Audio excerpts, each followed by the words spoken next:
From the Foundation Studio right here on Biloxi Back Bay, welcome to SuperTalk Outdoors, where we celebrate every single Monday at lunchtime the world-class outdoors of the state of Mississippi. Because, as I say every single week, we are the capital of the outdoors in America. As we listen to Steve Azar's One Mississippi, the theme song to SuperTalk Outdoors, and the new state song for Mississippi. Steve is such an amazing friend, and what a great ambassador for this state. I want to thank you for joining us on the powerful SuperTalk Mississippi Radio Network, or on SuperTalk TV at C-Spire TV. But some of you are watching on YouTube or Facebook or listening on your favorite podcast. It's May the 8th, 2023. Boy, this year is zooming by. Incidentally, it's my daughter Tori's birthday today. She is an amazing daughter and mother. She's a school teacher. She inspires us every single day with her dedication to teaching. She's also raising two wonderful kids, Riley and Brody. And boy, I have to tell you, they love the outdoors. They can't get enough time hunting with us up at the Mississippi Delta or fishing here on the coast. Wow. So much fun spending time in the outdoors with your grandkids. I want to especially thank the foundation, their title sponsor for SuperTalk Outdoors, and they're focused on issues about protecting Mississippi's wildlife and outdoors heritage. We're privileged to have them. By the way, the opinions on this show are mine. They're my views, not those of the foundation. And I always like to say and remind you, you can count on me to say what needs to be said when it comes to the conservation issues in this state. I'm so honored to be here. Speaking of the foundation, they have actually a really important new conservation raffle that's coming up. It's actually incredible. Listen to this. It's a new, really, really exciting opportunity for outdoor enthusiasts, and the money's going to be used to support wildlife conservation. And you get a chance to win some amazing prizes. Listen to these prizes. The raffle will offer 5 incredible hunts, including about a $50,000 Ford vehicle voucher. First, a Legends turkey hunt with Cuz Strickland and Preston Pittman. Incidentally, I was on Cuz Strickland's podcast, and man, I really enjoyed being there with him. He's got listeners from all over the United States. But it's Fistful of Dirt. You need to look it up. You can win an Argentina dove hunt for 8, a 10-day guided African safari, or the ultimate outdoors package filled with amazing items. But by participating in the rifle, you're also, as I mentioned, helping to support the enhancement of Mississippi's natural resources and protecting our hunting heritage for generations to come. Tickets are $20 each. You can get 3 for $50, or 10 for $100, or 25 for $150. And you can purchase the tickets at MWFP, that's Mississippi Wildlife Foundation, MWFP, foundationraffle.com. We'll put a link, by the way, with this show so you can get access to it. Or you probably can just do a Mississippi Wildlife Foundation raffle search and probably find it that way. The ticket purchase deadline is Sunday, July the 30th. At 12:59 p.m.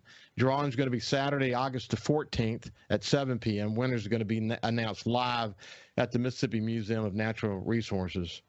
We're really excited about this new raffle, and we'll be talking about it each week as we go forward. Couple more quick things I want to mention.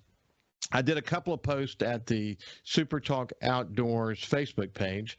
One is absolutely hilarious. It's my farmer friend Travis Dunn and his wife Paige, and their kids James, Allen, and Emma Kate, and they're on the Yazoo River, and Asian carp are literally attacking them. And at one point, the video goes black, and it's because Paige gets hit in the face by an Asian carp, but you can hear the screams and the laughs, and you got to watch the video to the end. But I checked this morning, and literally I just posted it last night, and already thousands of people have engaged with the video. It's absolutely hilarious. You'll be glad you went to take a look at that. And the other one is of my friend David Machado. David actually owns a business here in coastal Mississippi, very successful. engineering and architectural firm, and he's also a board member for the foundation, who is a sponsor for this show. But he and his boat, his crew has a boat called Blueprint, and they went fishing for a Louisiana billfish tournament over the weekend, and they caught an 810-pound bluefin tuna. You know, bluefin tuna are actually rare. They're in the Gulf of Mexico for sure, but it's not something you would catch every trip. But David actually, in the last couple of years, he's caught 3 of them. But 810-pound fish. My son-in-law's father, Keith Williams, fishes with them. And then my son Jordan's friend, John McMahon, also fishes with him. So they have Wi-Fi on the boat. So we were getting sort of this running tally of the fight that lasted hours. But congratulations to David Machado and his crew. What an incredible accomplishment. Okay, so now let's shift gears. My first guest is someone I know a lot about. He is a longtime administrator for the Buccaneer State Park over in Hancock County. His name is Stu Rayburn. He's kind of famous for his efforts after Hurricane Katrina, and I'm thrilled to have him here. He's the director of operations there, and we'll talk about where he came from and his passion for state parks in Mississippi. How you doing, Stu? How's it going, my friend? Man, I'm doing fine this morning. Appreciate you having me on. Pleasure to be here. Look forward to speaking with you. Yes, it's good to have you too, my friend. So, Stu, where are you sitting right now? I am in the central office on Eastover Drive in Jackson. Got some meetings planned out this morning, getting our week started. Got Memorial Day is the big kickoff for us for the summertime. So we're trying to meet and get some things hashed out so we can accelerate the process to get there. It's just around the corner. Yeah, no, it is. So listen, we're going to tell the story of Buccaneer State Park, and this is probably the most resilient state park in the entire United States. And I do mean that when I say that. And I know you know that deep in your soul. But we'll get there in just a second. Just in general, when you're telling someone about Buccaneer State Park, what do you say? First, like, where is it, and how do you talk about it? Well, we're the westernmost. We're on the west coast, you might call, of Mississippi Gulf Coast. We're tucked into the corner over in Hancock County, about as far as you can go down Beach Boulevard. If you pass us up, you're going to dead end at the Silver Slipper Casino Hotel. So we're tucked away right there. We're right on the beautiful Gulf of Mexico. So just come as far south as you can go as far west as you can go, and you'll run right into Buccaneer State Park. It's a special place, isn't it? It is. It is. It's home. It's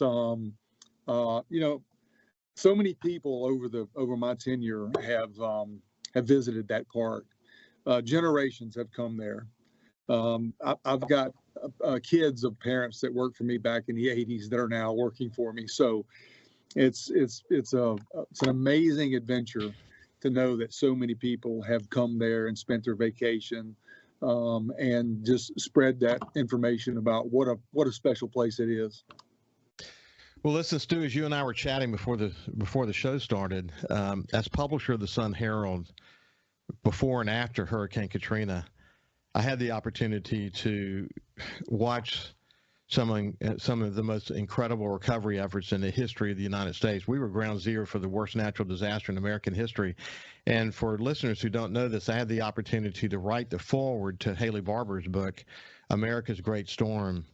And it's an amazing story of leadership on every level, local, state, federal government, but the private sector and the governmental and non-governmental sector. But it was just an incredible story. And I often said in speeches, and I gave a lot of speeches after Hurricane Katrina, obviously representing the Sun-Herald, representing the coast, with all the incredible photography that our photojournalists took, and the stories that our journalists captured. We were awarded a Pulitzer Prize, a gold medal after Hurricane Katrina as a result of our work journalistically after Hurricane Katrina. But one of the things I often said is that Hancock County, if there was a ground zero, a literal ground zero for the worst natural disaster in American history, Hancock County, Mississippi was that. And if you had to say, is there a ground zero in Hancock County, Buccaneer State Park had to have been that. You wouldn't argue with that for a second, would you, Stu? Without question, it was ground zero, and we can get into a little story, and it gets rather long, but we were so busy preparing for the storm that when I looked up, I got my family out. But by the time I had recognized that it was time to get out, the contraflow was open, and I said, well, I'm just going to ride it out right here at the park. And so that was my plan until about 11 o'clock the night before the storm, when a friend of mine, a Waveland police officer, came by and said, you can't stay here. Why don't you come up and stay with us at the PD? So that's and the rest is history. When we get on the other side, we'll tell the rest of the story and what they had to brave their way through. I also stayed at my house on Back Bay and had 10-foot waves hitting my back in my house. 9 of 11 homes in my family were completely destroyed. At least I had a house after the storm. It wasn't pleasant. For a lot of reasons, it wasn't pleasant, but at least it was a roof over our head. When we come back, we'll continue our conversation with Stu Rayburn and tell the rest of the story of Ground Zero for the worst natural disaster in American history, Buccaneer State Park. We'll see you after this. Welcome back to Super Talk Outdoors. It's, this show is a lot of fun because during the break, I get an opportunity to visit with my guest, and Stu was reminding me that he had some professional sports experience, and Kate McGandy, who was at one point she actually works for WXXV now, but she was longtime editor at the Sun Herald. She was a sports editor at one point. Stu was saying that he had gotten close to Kate. I can totally understand why he got close to Kate, because she's an incredible person, comes from an awesome family. And, I love Kate McGandy to death. But before we continue our conversation, I just want to ask you, do you feel the nicks and bruises of your professional sports moments in your life? I do every single morning, believe it or not. The turf we played on back in those days was not what we're playing on these days. So, yes, like I told you, the CTE is real. Yeah, I can only imagine, Stu. I can only imagine. Hey, listen, when we went to break, we're talking about Hurricane Katrina hitting Hancock County, hitting coastal Mississippi, and, of course, Buccaneer State Park, which is in the extreme southern reaches of Hancock County. And Stu made the decision. I don't know what in the world made you make a decision that you were going to somehow ride the storm out there, but good thing you didn't, because even where you chose to ride the storm out was a harrowing experience. Why don't you kind of pick it up from there? Yeah. Like I said, we were so busy, a lot of prep work. When those storms come, you only got a limited amount of time to board up and put things up, move your equipment, your vehicles, your fleet, that stuff, get it to safer ground, got your family out. You got the important things out. And then, contraflow was open, and I was more concerned about being stuck in traffic. So I was convinced the storm would track on to Texas, but unfortunately, it made its turn and had his eyes set right on, seemed like Buccaneer State Park, the Mississippi Gulf Coast. But luckily, I had a friend of mine was a detective with the Waveland Police Department. He came by and got some sense in me and said, come up to the PD and ride it out with us. So I did make that call, which was probably good because the house was gone that I was in and nothing there. About 28 feet of water is what we had. We took in about 15 feet of the PD. So Waveland PD lost the building, lost all their cars. That's a whole nother story. But it was if I was going to write it out, it couldn't have been with a better group of people. So it was a tough day, a long 4 hours being in that tightest quadrant of that storm. And then sort of the aftermath, was really eye-opening. And, it was a surreal moment. Well, the headline on the Sun Herald said "Our Tsunami." It was a quote from A.J. Holloway, because we were in the sort of the wake of the tsunami that had gotten so much attention in the world at that moment. And when Stu says 28 feet of water, there's differing opinion whether the actual it's the calm water highest mark. Was it 28 feet? Was it 34 feet? It was somewhere around that. Yeah. But what's important to that, why you see so much? First of all, that alone is bad, but the wave height can be equivalent to half of the column. So if you have 28 feet of water, the wave height could have been another 14 feet on top of that. So just add 28 and 14. You get a sense of just the amazing destruction that came from Hurricane Katrina. And there wasn't anything left when you went back into Buccaneer State Park, was there? No, 19 buildings completely leveled. the home we were in on the park, we lived on the park, we couldn't find a sofa. So, I've had many debates with friends that didn't lose their houses. They just were flooded. But they were going back and, getting memorabilia, T-shirts and things of that nature where we couldn't find a sofa. So I don't know, it's bittersweet. I don't know what was worse. That was a debate, would you rather go back and clean up or just completely start over? And I still don't know which is the better of the two. They're both bad. Yeah, I know. I had an experience. We after the storm mentioned on Back Bay, we found all kinds of stuff. Like we found a jewelry box from someone that lived on the other side of the bay, miles from us. And Ann went on a mission to locate the owner of that jewelry box. Found other things like that. And oftentimes, all my outhouses, like my sheds where I kept, a lot of really important tools to me, and my father died when I was 21, but I got all his tools and stuff like that. And I would think, I need this tool. I mean, this is a year or two after the storm. I'm sure this happened to you too. And I'd think, let me go get. Oh, wait a minute, it's not there. There was not even there wasn't even a trace of these tools ever existed.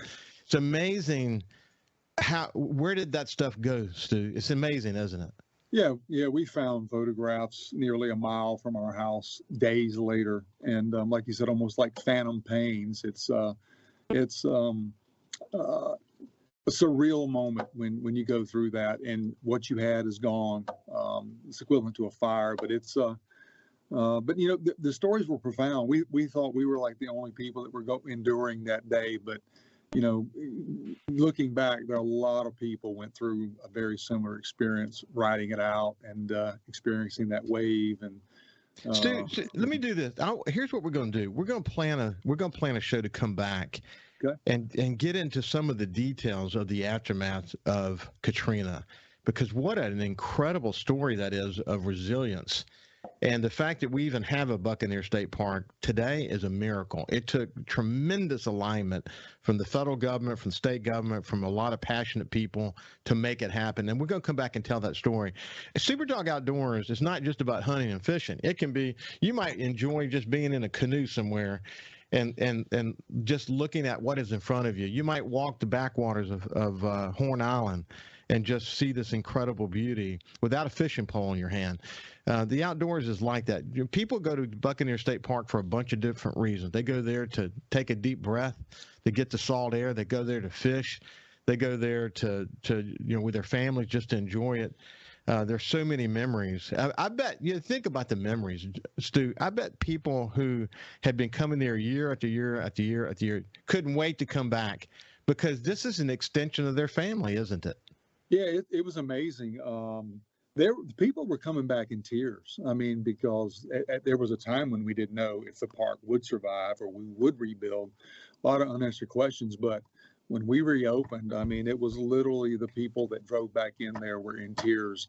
They were just tears of joy to be back to a place that they had grown up, that they called home, that their kids were raised in. So it was a profound experience to get back open and see people coming back in and enjoying what they had experienced their entire lives. And here we are so many years later. If we were to drive through the park today, you would see very little trace of the destruction that existed back then. It's been rebuilt. It's, Haley Barber often said after the storm, we're going to rebuild back bigger and better. That's certainly true of Buccaneer State Park, isn't it? We did. At the time you think, is it ever going to be the same? Will these trees ever grow back? And now that we're where we are today, it is. You have to look around, and the people who are coming there for the first time, when you tell them where the water was, their mouths drop open, and they're just it's unbelievable that it looks as good as it does today. And we're proud of what it looks like. It's a beautiful place, even more so today than before. So we're very proud of it. 37 years, man. 37 years. Does anyone else in the state park system have that kind of a record at one place? Well, I've got a guy that works for me that actually he tops me. He's been there 40. So glad to have him. He's still working as hard as he did 40 years ago. But we've got quite a few guys that are in the system. Our director, Andre Hollis, has been in 25 plus years. So it's a great career. It's a great place to be in. And especially today, since so many things are happening, it's just good to be part of.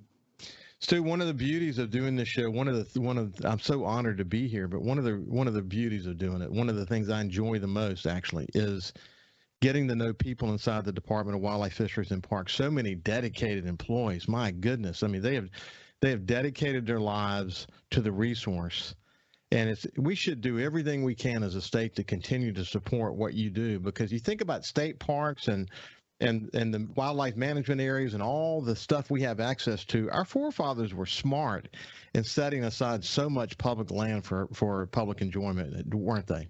Yes, it's amazing.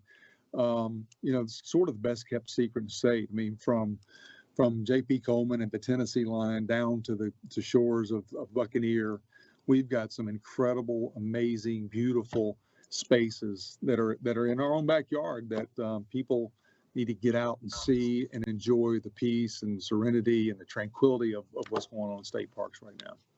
Well, listen, we're out of time for today, Stu. But when we come back, we're gonna tell that story in the next few weeks. We'll come back to you and tell the story of Hurricane Katrina. You've got some amazing stories to tell of what it's like to overcome adversity. Boy, do you have stories about adversity. And look at you smiling today. For people on the radio, believe me, when you see Stu today, he's got a wonderful smile and a great positive demeanor.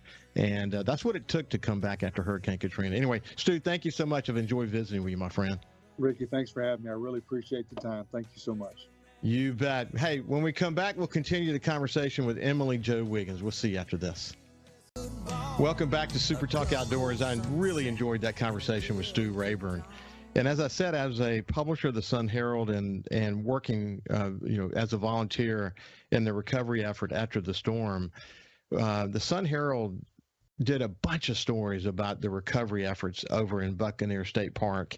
And then, of course, when I was involved in Hancock County public meetings and other efforts like that, the Buccaneer State Park, there were a lot of leaders on every level, federal, state, local, on every level that were engaged to help Buccaneer State Park come back again. So I think it was important to the amount of money that we spent there. Some people, I think, initially said, "Why would we want to bring it back?"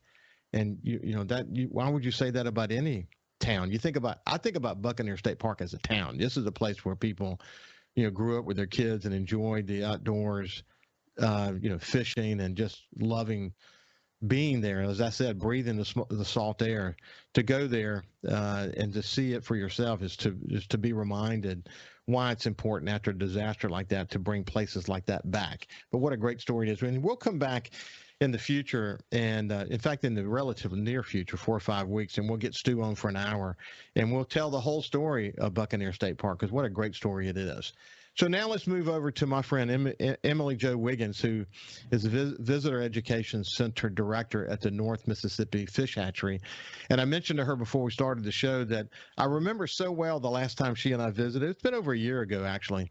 But when I got out the air, I told Kyle I really enjoyed that because Emily's got a wonderful spirit. She's so dedicated to what she's doing, and it really comes across. So without any further ado, let me say good morning. How you doing? Or good afternoon. How you doing, Emily? I'm doing great. How about yourself? I'm doing great. So where are you sitting right now? I'm in the Education Center right now. I'm back here with our Smithsonian exhibit that we got going on. A lot going on up here in North Mississippi.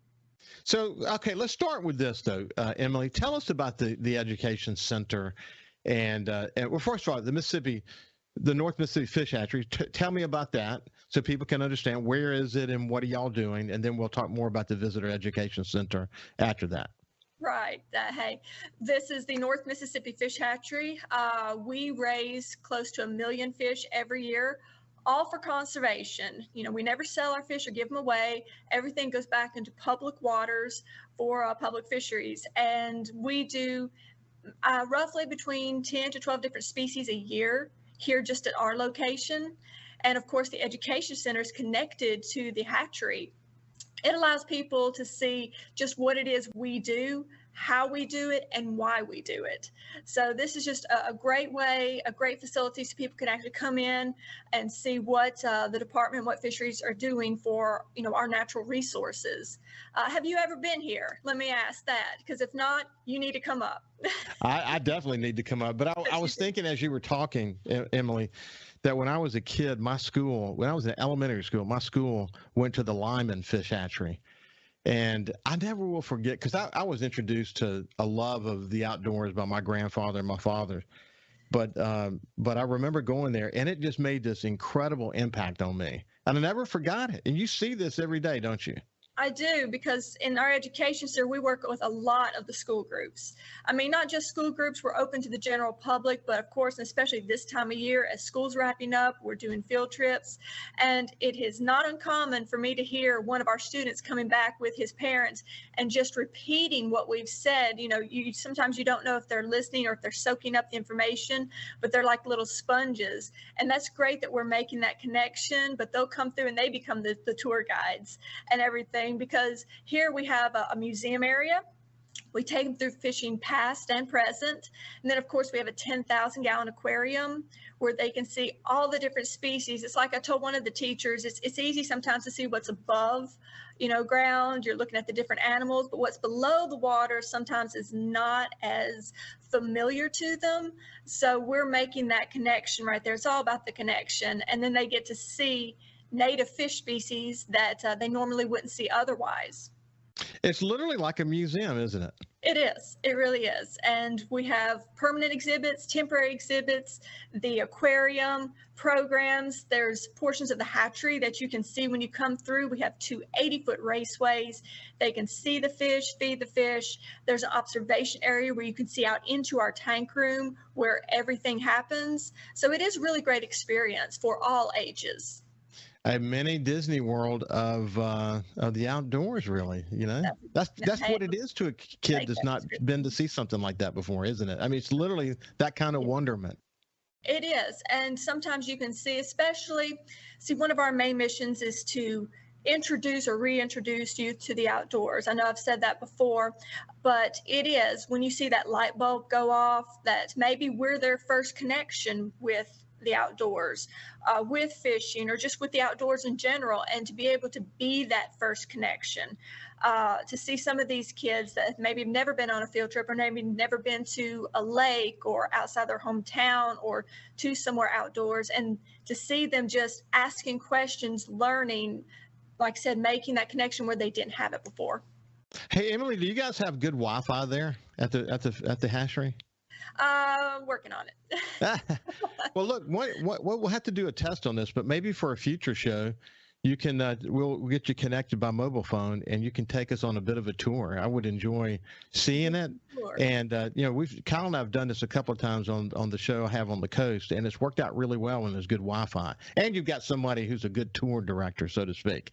So you mentioned that the Smithsonian. Say it again. I'm sorry. I said I've been here a while, so I hope I would be. Yeah, no doubt. You mentioned the Smithsonian has a temporary exhibit there. What's that all about? It's all about pollination, the how, when, where, why of pollinators. It's the Smithsonian actually created this in connection with the National Museum of Natural History. So this is a temporary exhibit that we have going on to July 31st that children of all ages can enjoy, and of different languages. We have it in English as well as Spanish. So our English language learners can benefit as well. We can accommodate all our students, but they can see a replica hummingbird egg, touch bat fur, see the developmental stages of a monarch butterfly. It's an eye opener. It's a different avenue of the outdoors they can explore. And we do have that going on right now. Emily, what keeps you going? Why for those in the radio audience who can't see Emily, what you see when she's talking is that she's literally smiling the whole time she's talking. What keeps you smiling? What keeps you so passionate about your work? Well, it's because we're working with those who are eventually going to be the stewards of these resources when we're gone. And it is preserving not only natural resources, but a love of those resources. So you're actually making an impact, I really feel we are, in the next generations coming up.